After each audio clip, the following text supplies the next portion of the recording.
hora de falarmos sobre a edição absoluta do Quarto Mundo. Eu li e vou trazer para você aqui a resenha, os meus comentários a respeito dessa obra inigualável, ímpar, incalculável, mas que tem seus problemas também, viu?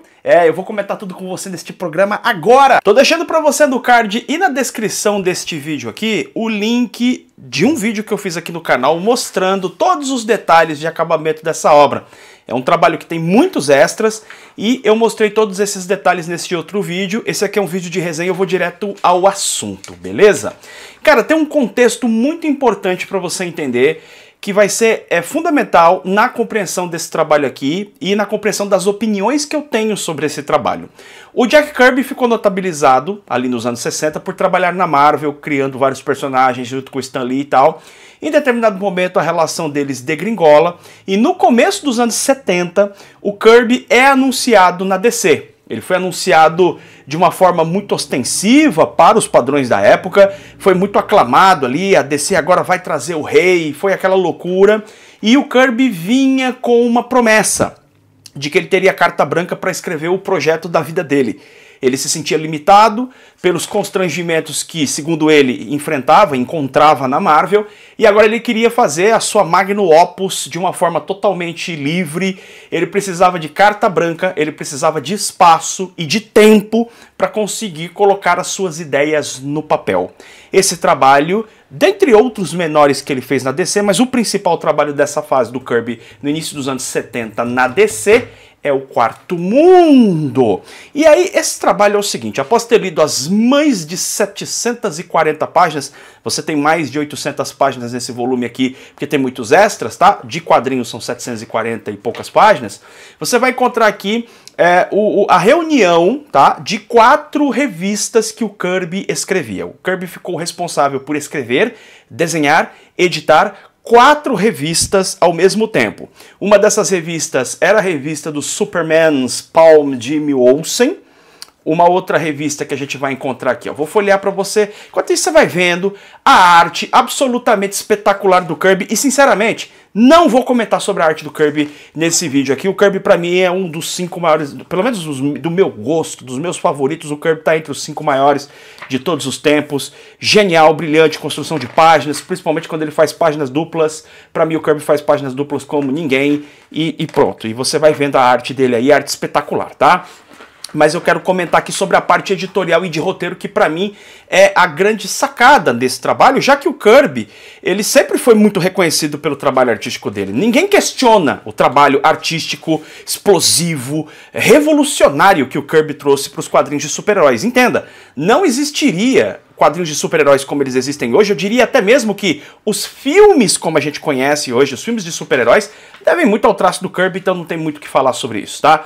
Eu quero falar da parte editorial, da parte de construção, então a gente tem aqui as 2 primeiras histórias com esta mesma revista, Superman Spawn Jimmy Olsen. Era uma revista do Jimmy Olsen. Você vê que o Superman tá aqui, é mais o Superman como companheiro do Jimmy Olsen do que o contrário, tá? A gente vê aqui um Jimmy Olsen bem protagonista, e a gente vai ter histórias aqui em que ele vai atuar com a Legião Jovem. A Legião Jovem era um grupo de super-heróis que existiam lá na Era de Ouro, lá atrás. O Kirby traz essa equipe de volta, ele renova essa equipe e o Jimmy Olsen passa a ser uma espécie de líder dessa equipe. Eles vão ter várias aventuras juntos. A gente vai ver aqui, por exemplo, o Kirby trabalhando com técnicas bem diversificadas aqui.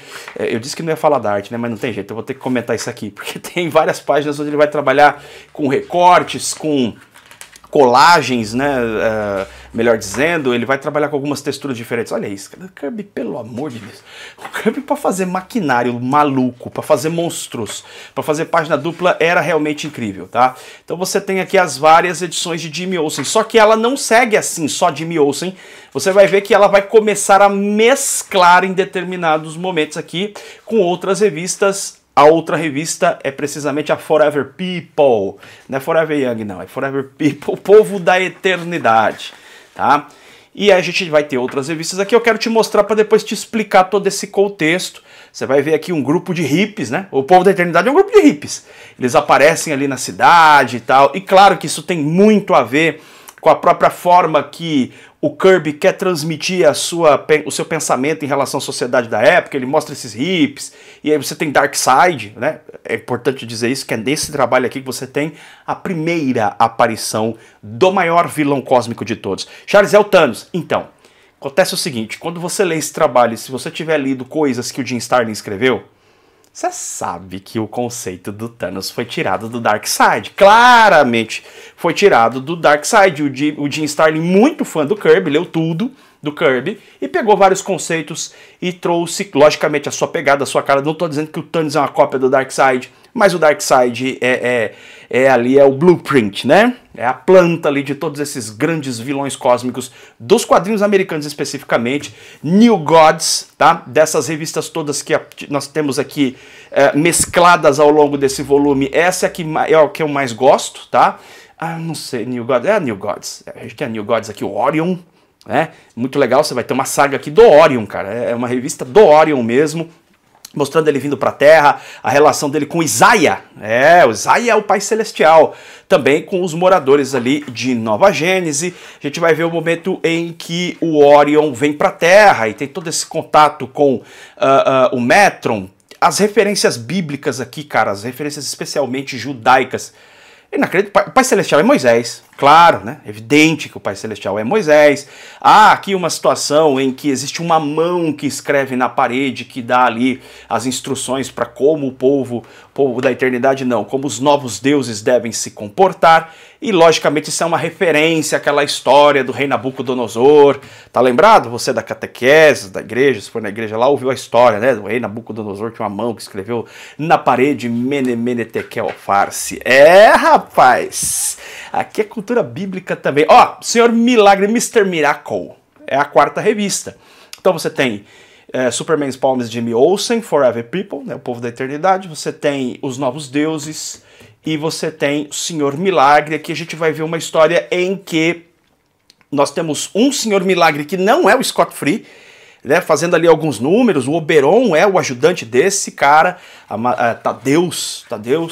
E esse cara aí, em determinado momento, vai passar o manto. Ele vai passar o manto para o Scott Free. E aos poucos o Kirby vai revelando pra gente o mistério sobre esse rapaz, que é o Scott Free. A gente sabe, quem lê quadrinhos de super-heróis sabe que o Scott Free esteve lá nos poços de Apocalipse, a vovó Bondade, aquela coisa toda. Vai ter um momento aqui que a gente vai ver o confronto, inclusive, do Scott Free com a vovó Bondade. Então, qual que é o ponto desse trabalho? Ele trata de uma guerra entre os novos deuses e Apocalipse, Darkseid, e essa guerra vai se desenrolar na Terra. Aparentemente existem regras de diplomacia que foram quebradas por Darkseid, né? E isso desencadeia uma guerra quando Darkseid envia os seus acólitos para a Terra, e não só isso, ele passa a se utilizar de terráqueos de uma forma secreta. Ele começa a utilizar pessoas humanas, de fato, para auxiliar no seu plano de instalação aqui na Terra, e ele vai fazer isso através de um grande grupo criminoso chamado Intergang. A Intergang. A Intergang vai aparecer depois lá com John Byrne na fase do Superman. Eu lembro que quando apareceu, acho que no filme do Esquadrão Suicida, aquele primeiro lá, o pessoal tirou sarro pra caramba. Intergang. A Intergang é uma criação, se eu não me engano, do Kirby, tá? Não tenho certeza não, mas ela aparece aqui muito, ela é muito citada. Então o que a gente vai ver são quatro histórias que estão relacionadas, claramente estão relacionadas. Você vai ver o Jimmy Olsen junto com o Clark, né, em determinado momento com o Superman, né, eles vão trocando ali, descobrindo sobre um projeto que está sendo financiado, tem toda uma questão de desenvolvimento aqui de genoma humano, pesquisas de DNA, criação de monstros, tem as maluquices aqui do Kirby, por exemplo, de criação de soldados em miniatura. Tem uma cena aqui que o Jimmy Olsen vê ele mesmo em várias miniaturas. Se eu achar a página aqui eu te mostro. É um negócio que eu olhei e falei, não acredito, cara, isso aqui é muita pataquada de gibi.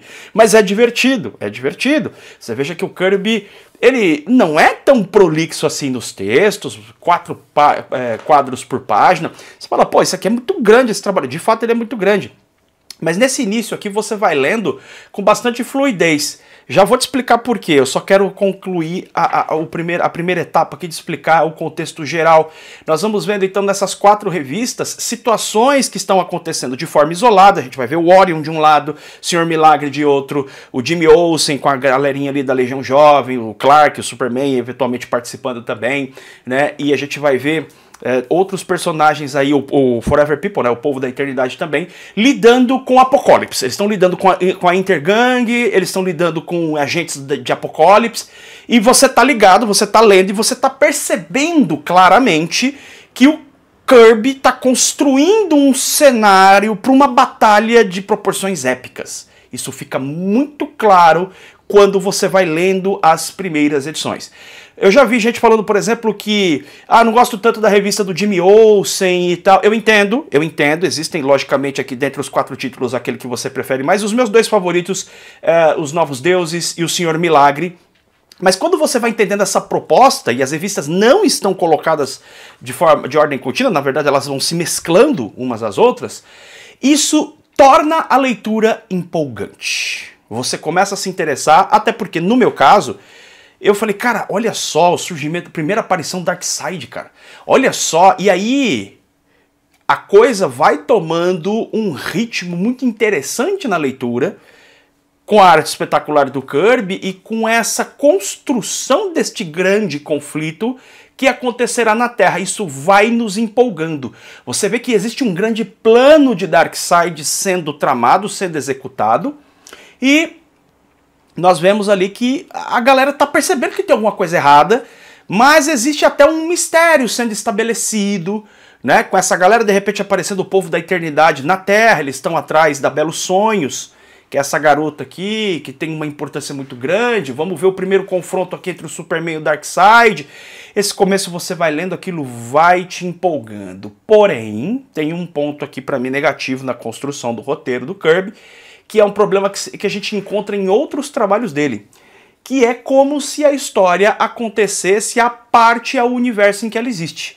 Ele faz algo muito semelhante em os Eternos lá da Marvel, onde você vê uma participação mequetrefe, convenhamos, ali do Hulk, do coisa, que nem é o Hulk no final das contas, aparece ali no final da história, e aí você fica se perguntando, pera, mas isso aqui é o universo Marvel? Tá, cadê o restante da galera? Cadê o Quarteto Fantástico, os Vingadores e tal? Ele ignora aquilo e ele vai construindo a sua narrativa que tem excelentes ideias, mas que tem esse aspecto mais desconectado.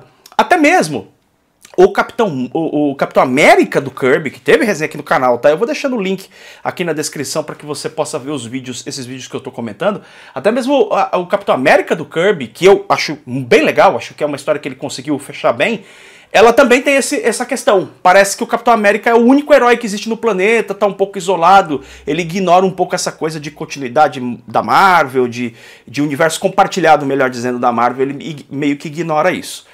Aqui acontece isso também. Você vê o Superman, mas em momento algum é citado o Batman, em momento algum é citado qualquer outro herói, Lanterna Verde, quem quer que seja. Quando claramente existe um problema de dimensões cósmicas e que também está acontecendo em nível mais civil, nas cidades. Tem problemas acontecendo, monstros aparecendo e tal. Num quadrinho convencional da DC, você fala, porra, vai aparecer o Batman em algum momento aí, alguém vai investigar e tal. Que arte espetacular, que absurdo, né, cara, na arte. E aí o que o Kirby faz? Ele vai colocando essa situação para nos apresentar, né, tanto essas figuras que são de Apocalipse quanto as figuras de Nova Gênese, e aí ele consegue alimentar um pouco mais a nossa expectativa ao nos trazer estes personagens, como Desaad, Wunderbar, você vai ver aqui o Kalibak do lado de Apocalipse, mas você vai ver também o surgimento, Mantis, por exemplo, a gente vai ver o surgimento, por exemplo, da Grande Barda, num momento bem legal, ela surge, eu adoro a Grande Barda, e quando ela aparece assim, eu fico super feliz de ver ela nos quadrinhos, ela é uma personagem fantástica. Existe todo um segredo que está acontecendo, que o Kirby vai alimentando sob a figura do Orion, né? Porque não é segredo para mais ninguém, todo mundo sabe que o Orion é filho do Darkseid, ponto. Spoiler acabou 50 anos atrás. Né? O Orion é filho do Darkseid e o o Senhor Milagre, o Scott Free, que foi criado em Apocalipse, na verdade ele é filho do Pai Celestial, foi uma troca ali diplomática e tal. Você sabe disso, mas você vai lendo o quadrinho e o Kirby vai alimentando esse mistério pra você e colocando esses personagens em situações de perigo. Você vai vendo que tem algumas situações ali que tá sempre aparecendo o nome da Intergang, tá sempre aparecendo o nome de Apocalipse, o nome de Darkseid, e vai ficando cada vez mais evidente. Aqui nós temos o que pra mim é o maior trunfo do Kirby e ao mesmo tempo o maior problema desse trabalho. Qual que é o maior trunfo? É um trabalho cheio de ideias muito legais. Essa ideia dos novos deuses, Apocalipse, Darkseid, todos esses personagens são interessantíssimos, inclusive de um ponto de comparação ali, de analogia, né? O Wunderbar, ele é um prussiano do século XIX, e aqui é toda a crítica do Kirby aquela galera que fez o que... Eu não vou falar aqui para nos monetizar o YouTube, você sabe do que eu tô falando, do bigodudo maluco lá nos anos 40, o Kirby foi um cara que lutou Segunda Guerra Mundial, o Kirby é um cara judeu, tem todo o direito de fazer essa crítica mais do que justa, então ele vai fazendo essas demonstrações, essas representações. Então ele vai colocando vários elementos. Então é um quadrinho que é cheio de ideias, ele é muito carregado de ideias, tanto é que esse trabalho foi amplamente influenciador para Jim Starlin fazer toda a saga dele lá, do Adam Warlock, toda a saga dele com o Capitão Marvel, não é? Todo o trabalho, o próprio Jim Starlin escreveu um dos meus quadrinhos favoritos, que é a Odisseia Cósmica, que tem os personagens aqui do Quarto Mundo. Você vê uma influência muito grande em Sete Soldados da Vitória, trabalho do Grant Morrison. O Morrison se influenciou muito na forma como o Kirby estava construindo isso aqui. Era inovador, era diferente. Ele escrevendo 4 títulos que não se comunicavam aparentemente, mas que iam construindo um cenário onde você percebia que aquilo ia se conectar ao mesmo tempo e com personagens incríveis, ideias muito legais. E aqui que está o maior problema do trabalho. Nitidamente o Kirby entrou numa areia movediça aqui, na construção da história. É no roteiro, Charles? Não é exatamente no roteiro, porque quando você lê uma dessas histórias isoladamente, é uma história ali dos anos 70, tá? É uma história sempre de 21 páginas, nenhum problema na construção do roteiro. Tá, tem facilitações, mas a gente lê gibi de super-herói, a gente não tá nem aí pra isso. Você vai ler um quadrinho dos anos 70, você já sabe que tem aquela coisa do cara explicar pro outro como foi que o Senhor Milagre vai explicar como é que ele foi que ele escapou, e sempre tem um dispositivo secreto que consegue escapar. Então, essas pataquadas de gibi de super-herói, que quem lê gibi de super-herói sabe que tem e aceita e tá tudo certo. Né? É do jogo isso aí sempre existiu, vai continuar existindo, e a gente aceita porque o lance aqui é se divertir, a gente não tá aqui pra ser realista, né? Não tô lendo aqui um documentário, tô lendo um quadrinho de super-herói, maluquice, tem as suas analogias, mas isso aqui é loucura. Olha a vovó Bondade, cara, como que ele desenhava. O Kirby se enrolou, cara. Pra mim é essa percepção. E é diferente a percepção de você ler isso aqui, por exemplo, como a Panini já publicou naqueles encadernados de Lendas do Universo DC, né? O Quarto Mundo, e você lê aqui, porque aqui você lê de uma vez, né? Você lê numa tacada, pelo menos eu li numa tacada só, justamente para ter essa percepção da construção da história. O problema não é o roteiro das histórias em específico. O problema aqui é mais, no meu modo de entender, talvez editorial? É de roteiro também, mas ele é mais editorial no sentido de que o Kirby ele consegue dar um cenário pra você, ele consegue alimentar a tua expectativa.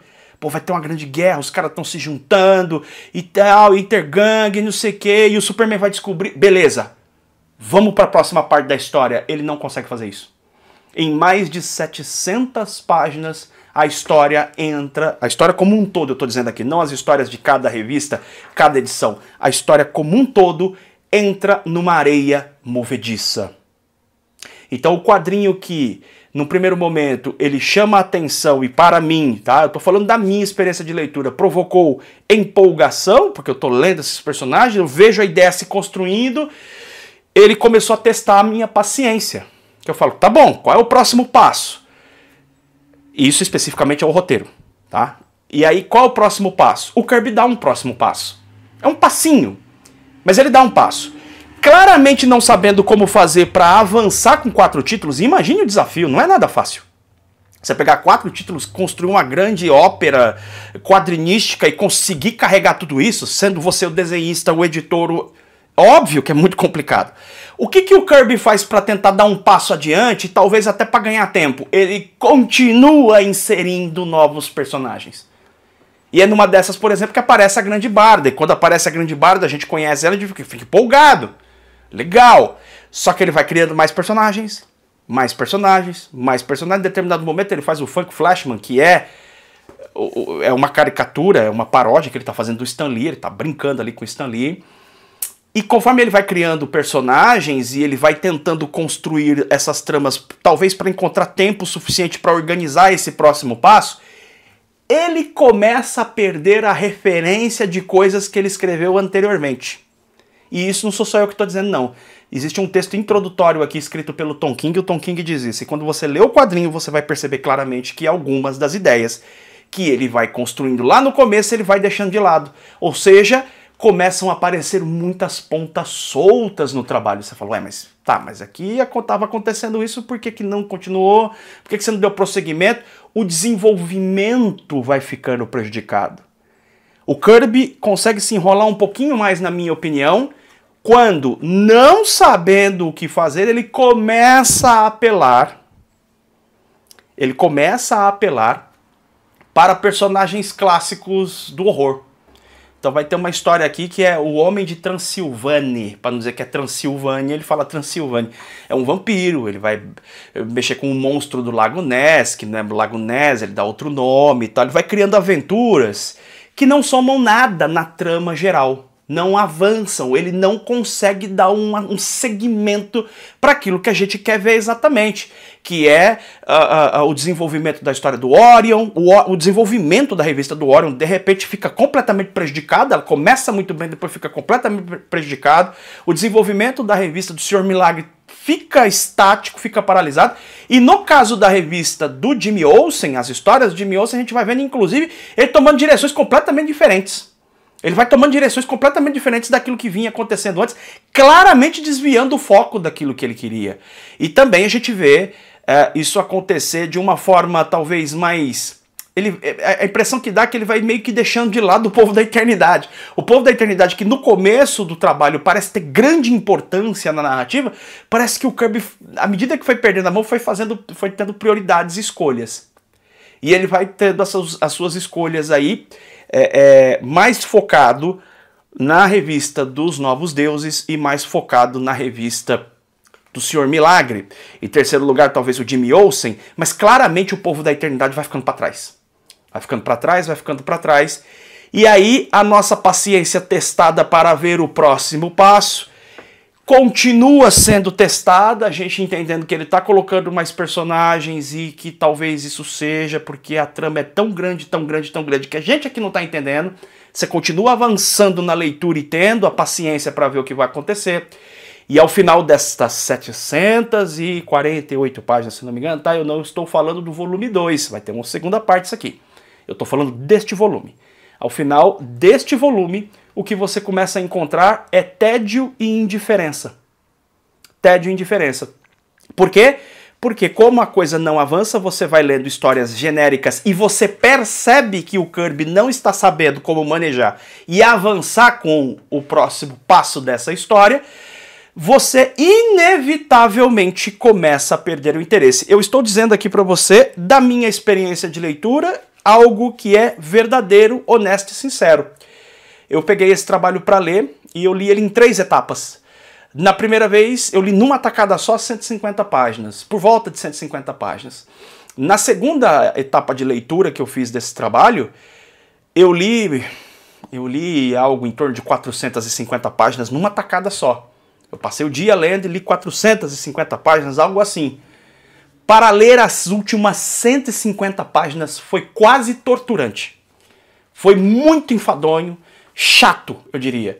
Não porque as histórias em si, repito, tá? As histórias isoladamente não são ruins.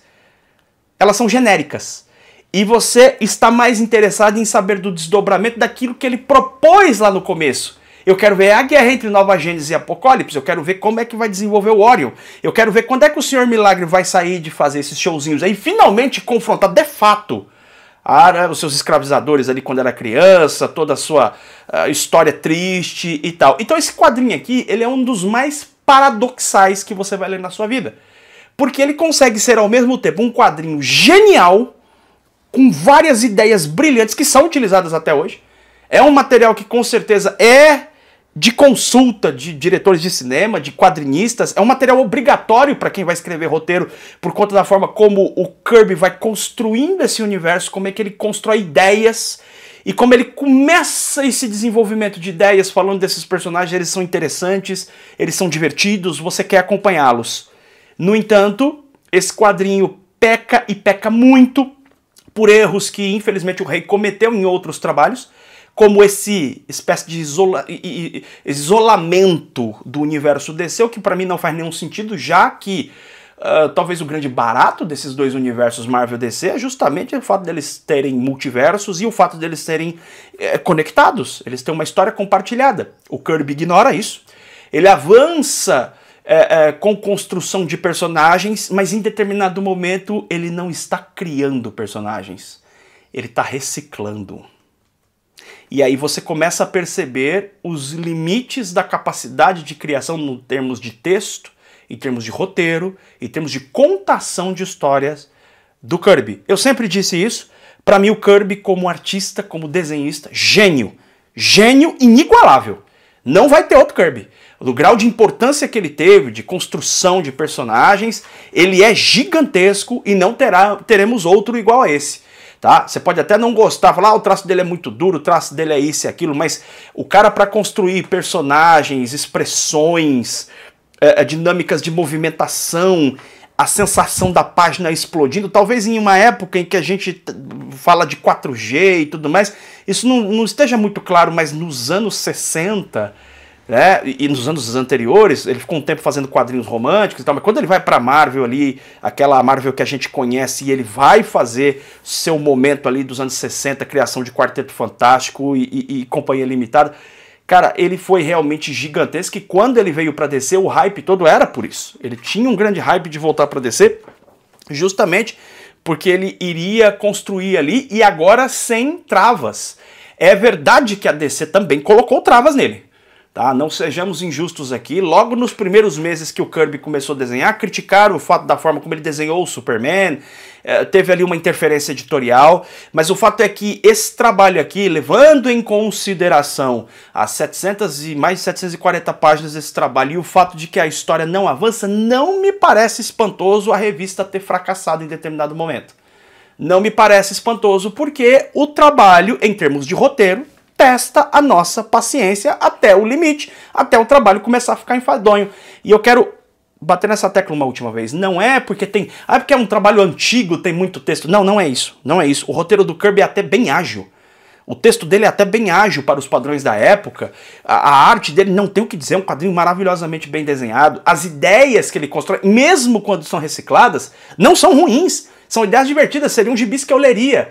Mas na expectativa que ele constrói, no projeto que ele elabora, o quadrinho vai frustrando cada vez mais. Cada história que você lê, a paciência vai se tornando tédio e no final indiferença. Então as 100 últimas páginas que eu li aqui foi com grande dificuldade. Eu tinha que ler uma história, dar uma parada, respirar. Se eu comecei lendo de 4 em 4 histórias para dar uma pausa, no final aqui para ler uma de cada vez foi complicado. Ele é um material muito dúbio. Ele é um material muito dúbio. Ele é esse material que tem um monte de ideias brilhantes, incríveis, sensacionais, arte sensacional. Acho que qualquer pessoa que trabalha com desenho ou que quer trabalhar deveria seriamente dar uma olhada nesse trabalho. Tá? É um grande marco dos quadrinhos. Não há a menor dúvida de que ele é um trabalho de ideias muito geniais. Criou o maior vilão cósmico dos quadrinhos, gente. Ponto. Tá? E deu um desenvolvimento para ele interessante, dá um desenvolvimento e personalidade para o Darkseid. Isso que é muito interessante, ele dá personalidade para Desaad, do jeito que eu não me lembro de ter visto em outro quadrinho. Ele desenvolve, por exemplo, um dos personagens que eu acho mais legais dos Novos Deuses, que é pouco trabalhado, Light Ray. Né? E o próprio Orion, ele consegue fazendo essa construção, mas ele não consegue levar a história adiante para um ponto que ele quer, e aí isso vai começando a virar tédio. Então é um quadrinho que eu te recomendo. claro, porque é um material básico aí da DC e da construção de personagens que estão presentes. É um trabalho, sem dúvida, que traz muitas ideias. Alguém que queira simplesmente apreciar um quadrinho com muitas ideias, ou alguém que queira escrever quadrinhos, precisa ler esse trabalho, porque ele está muito carregado de ideias muito legais e que foram e são até hoje utilizadas. Até hoje. Você lê isso aqui, você encontra elementos que estão aparecendo no universo DC hoje, estão muito presentes e que são ditos aqui. Né? A ideia da fonte, por exemplo. Pô, isso aí, cara, o Kirby criou isso. Então é um quadrinho brilhante. Brilhante. Mas ele parece selvagem demais no começo, como se o Kirby tivesse acumulado, tivesse reprimido durante tanto tempo a sua criatividade, as suas ideias do que ele queria explorar. E quando ele vê essa possibilidade da DC, ele começa a disparar isso com uma violência, velocidade e num volume muito grande, e ele não soube o que fazer depois. A hora que essa primeira torrente passa de criatividade, ele descobriu que ele precisaria de mais elementos para levar a história adiante e claramente ele não consegue fazer isso num segundo momento. Isso vai me impedir de ler a segunda edição e trazer para vocês o segundo volume dessa edição absoluta? Claro que não, repito, é um material ao seu próprio modo genial, mas não é um material sem problemas. Tá longe disso, não é um material que não tenha furos, não é um material sem defeitos, isso não tem nada a ver com a época, isso não tem nada a ver com o fato, no caso aqui, de implicâncias editoriais, até porque, importante dizer, o Kirby saiu da DC depois e foi convidado novamente para Marvel, onde ele vai escrever também da mesma forma um projeto dele com carta branca, tal que foram os Eternos, e deu na mesma. Deu na mesma. É um quadrinho cheio de ideias legais, não tanto quanto o Quarto Mundo. O Quarto Mundo realmente essa ideia aqui dessa construção de arte, aqui ele misturando colagens e tal. Pô, negócio muito diferenciado pra época. Então assim, os Eternos não tem a mesma quantidade de ideias brilhantes que esse aqui tem, mas mesmo assim ele é um quadrinho que promete e vai frustrando. E também não foi terminado. Também não foi terminada, a série não foi concluída. Então o Kirby, claramente, ele tinha esse problema na construção de uma narrativa mais longa em termos de ritmo. Né? Em termos de ritmo, eu não concordo, tá, com quem diz mas os fãs não tiveram paciência, a editora não teve paciência. Não, meu amigo, não, calma aí. Tudo tem limite. Né? É claro, eu acho que você não deve julgar o trabalho a partir de 5 edições e tal, mas quase 800 páginas aí, mais de 700 páginas de quadrinhos, a história não avança para uma segunda etapa, fica travada ali. Aí não, aí realmente a gente tem que admitir que o Kirby foi um monstro sagrado dos quadrinhos, fundamental. Não existiria quadrinho de super-herói, não existiria nem filme de super-herói do jeito que a gente conhece se não fosse o cara. Ponto. Isso aí ninguém vai tirar dele. Agora, dizer que o Kirby foi um roteirista, um elaborador de ideias sim, mas um executor das suas próprias ideias no nível da perfeição, não foi. A verdade é que não foi. A verdade é que o Kirby tinha deficiências nesse ponto, e isso está muito explícito nesse trabalho. Então esse trabalho ele consegue ser chato, enfadonho, genial e incrível, tudo ao mesmo tempo. Tá? Cada um na sua página específica, mas ele consegue ser tudo isso sim. É um trabalho com ideias excelentes, arte incrível, mas que peca na construção de uma ideia que tinha tudo para ser talvez a maior saga dos quadrinhos. Mas não foi pela limitação do Kirby, limitação do rei dos quadrinhos em conseguir avançar com a sua história para um ponto que a gente pudesse sentir o crescimento dela. O que a gente sente no final desse trabalho aqui é uma certa dose de frustração. A gente vê um trabalho genial, com muito potencial, mas que talvez por interferência editorial e por inabilidade mesmo do Kirby, não pôde encontrar o seu melhor desfecho. Certo? Esta edição absoluta e outras estão em promoção ao longo desta semana. Nós estamos em mês de Black Friday. Eu vou deixar uma lista para você aqui na descrição com edições absolutas que estão tendo promoção, e embaixo ali você vai encontrar também vídeos de resenhas que eu já fiz de edições absolutas para você aproveitar. Aproveite mesmo, tá? Porque tem promoções excelentes com ótimas histórias de edições absolutas. Fechou? Deixe o seu comentário, comenta aí o que você achou da minha análise a respeito do primeiro volume edição absoluta de O Quarto Mundo. A gente se vê em breve em mais um vídeo do canal BB HQs. Beijo enorme no seu coração!